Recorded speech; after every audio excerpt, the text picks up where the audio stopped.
Hello students, हम करा रहे थे चैप्टर नंबर 2। चैप्टर नंबर 2 की एक्सरसाइज 2.3 हमारी चल रही थी, जिसमें हमारे 21 क्वेश्चन हो गए थे। आज हमारा 22 क्वेश्चन। एक नाव जल की धारा की दिशा में एक बिंदु से दूसरे बिंदु तक 9 घंटे में पहुंचती है। एक नाव जो है वो जल की धारा की दिशा में एक बिंदु से दूसरे बिंदु तक पहुंचने में 9 घंटे का समय लेती है। यह नाव जल की धारा के विपरीत दिशा में, मतलब जल की धारा के विपरीत दिशा में समान दूरी 10 घंटों में तय करती है। उतनी ही दूरी वो 10 घंटे में तय करती है। जबकि नदी नाव की चाल, यदि जो नाव की चाल है वो 1 किलोमीटर प्रति घंटा है, मतलब 1 घंटे में वो कितनी जाती है, 1 किलोमीटर जाती है। तो शांत जल में नाव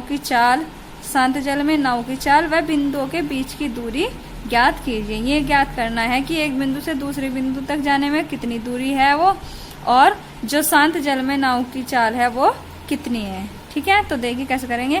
माना शांत जल में नाव की चाल बराबर x किलोमीटर प्रति घंटा है। ठीक है, शांत जल में कितनी है, x किलोमीटर प्रति घंटा हमने मान ली।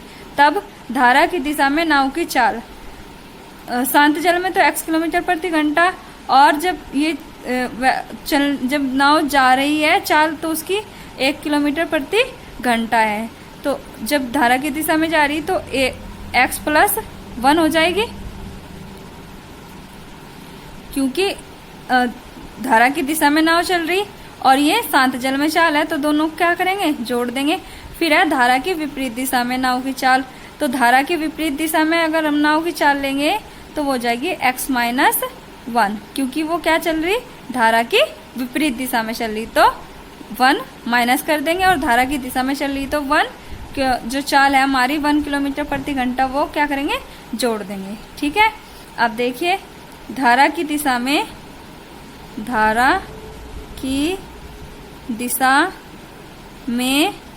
लगा समय, धारा की दिशा में लगा समय कितना है, 9 घंटे। कितना है, 9 घंटे। ठीक है, अगर हम धारा की दिशा में, हमें पता है चाल बराबर होता है दूरी बटे समय, चाल बराबर दूरी बटे समय, तो हम क्या करेंगे, यहां से हमें क्या निकालना, समय निकालना है। तो समय बराबर हो जाएगा हमारा, समय बराबर दूरी बटे चाल। ठीक, समय बराबर क्या होगा, दूरी बटे चाल। तो धारा की दिशा में लगा समय निकाल लेंगे हम। वैसे तो उसने 9 घंटे दे रखा, लेकिन हमें यहाँ क्या है, यहाँ समय निकालना होगा। तो ये हमारा हो जाएगा दूरी बटे चाल। तो दूरी हम मान लेंगे d होगी, और चाल कितनी है, चाल है हमारी x प्लस 1।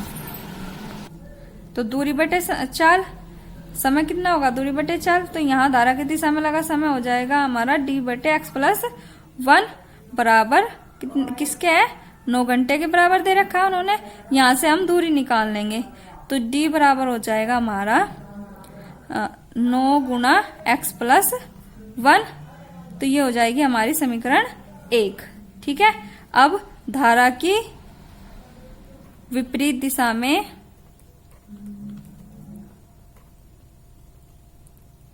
लगा समय, तो धारा की विपरीत दिशा में कितना समय लगा था हमारा, 10 घंटे दे रखा उसने।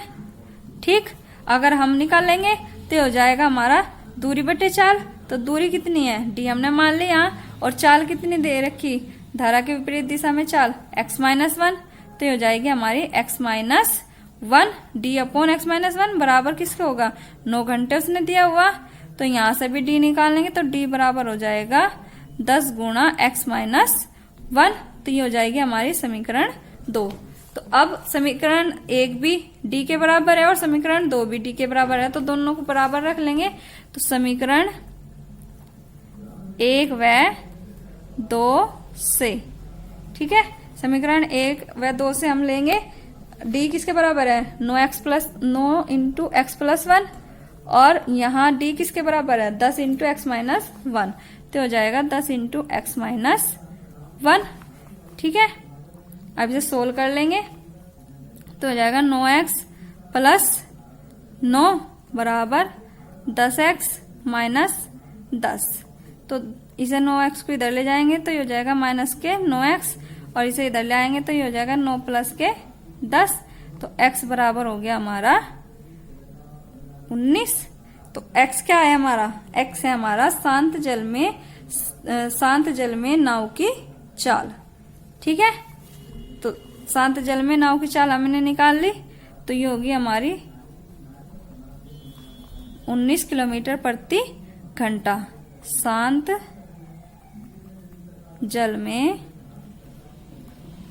नाव की चाल बराबर 19 किलोमीटर प्रति घंटा। अब हमें क्या निकालनी, दूरी निकालनी है। तो यहां से हमें x की वैल्यू निकाल ली। x की वैल्यू को हम समीकरण 1 या 2 में कोई से में भी रख लेंगे, तो यहां से फिर हमें क्या निकल जाएगी, उसका दूरी यहां से दूरी निकल जाएगी। फिर तो x की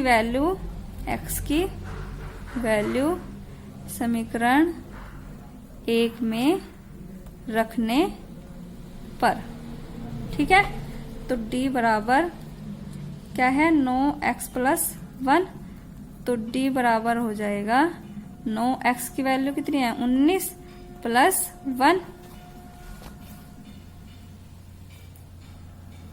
तो d बराबर 9 × 20, तो d बराबर हो जाएगा हमारा 9 दूनी 18, 180 किलोमीटर। दूरी क्या में लिखेंगे, किलोमीटर में। ठीक है, तो क्वेश्चन कंप्लीट। अब नेक्स्ट क्वेश्चन है, वर्तमान समय में ए बी से 9 वर्ष बड़ा है। वर्तमान समय में ए बी से 9 वर्ष बड़ा है। 10 वर्षों में ए की आयु बी की 10 वर्ष पूर्व की आयु की 2 गुनी हो जाएगी।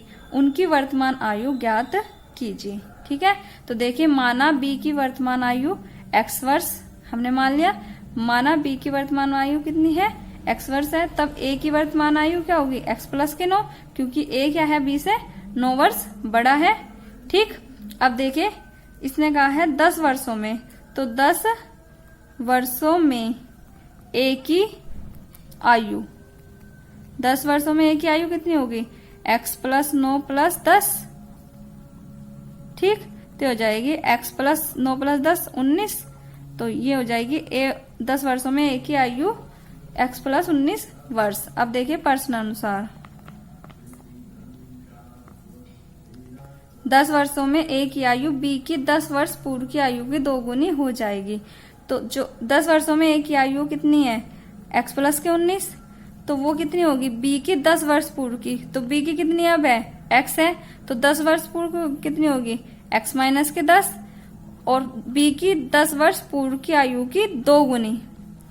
तो b की x वैल्यू थी, x वर्ष है आयु वर्तमान, 10 वर्ष पूर्व कितनी होगी, x - के 10, और a की आयु किसके बराबर है, 10 वर्ष, b की 10 वर्ष पूर्व की आयु की 2 गुनी। ठीक है, तो यहाँ समीकरण बन गई। अब इसे सोल्व कर लेंगे। x + 19 बराबर 2x - 10 दूनी 20, 2x - x बराबर, इसे इधर ले जाएंगे, और 19 20 को इधर ले आएंगे, तो 19 + 20, तो x बराबर, तो x में से x गया, x बचा, x बराबर हो जाएगा हमारा 39। तो ये 39 किसके है, b की वर्तमान आयु। ठीक है, अब a की निकाल लेंगे। b की वर्तमान आयु, b की वर्तमान आयु बराबर 39 वर्ष, तो a की वर्तमान आयु कितनी है, x + के 9, x 39 है, +9 48 वर्ष। ये आंसर हो गया। क्वेश्चन नंबर 24 आप खुद करेंगे। प्रिया की माताजी की आयु प्रिया की आयु की 4 गुनी है, तो माना प्रिया की आयु वर्तमान आयु x वर्ष और माताजी की कितनी हो जाएगी 4x। 5 वर्षों बाद प्रिया की माता की आयु प्रिया की आयु की तब की आयु की 3 गुनी हो जाएगी। तो 5 वर्षों बाद x + 5 कर लेंगे, इसमें भी 4x + 5 कर लेंगे। जो प्रिया की आयु की 3 गुनी, तो प्रिया की आयु × 3 बराबर माताजी की आयु। ठीक है, ऐसे ही आप इसे